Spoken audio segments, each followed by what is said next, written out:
ఇంత జర్నీ చేసిన తర్వాత కూడా మనుషులన్నాక రెస్ట్ తీసుకుందాం అనుకుంటారు. అదేంటో మా వాళ్ళు బీచ్ చూడాల్సిందే ఈ టైంలో పదండి అని చెప్పేసి పిలుచుకొచ్చేసారనమాట. 1½ కిలోమీటర్ నడిచిన తర్వాత బీచ్ చూస్తే ప్రశాంతంగా అనిపించింది. ఆ అలల సౌండ్ కానీ, ఆ వ్యూ కానీ చాలా మంచిగా అనిపించింది.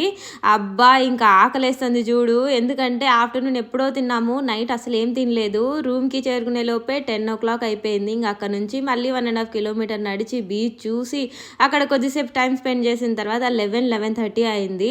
ఆకలేసింది మొర్రో అంటే ఇంక మా వాళ్ళు పద ఇక్కడే పక్కనే లేక్ కేఫ్ ఉంది, అక్కడ మంచిగా ఫుడ్ దొరుకుతుంది, నీకు టేస్ట్ చూపిస్తామని చెప్పి పిలుచుకెళ్లారనమాట.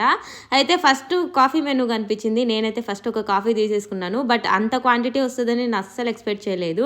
మా చెల్లికి అయితే 1% కూడా నచ్చలేదు. నాకైతే సూపర్గా నచ్చింది. ఇంకా దాంతోపాటు వీళ్ళైతే శాండ్విచ్లు తీసుకున్నారనమాట.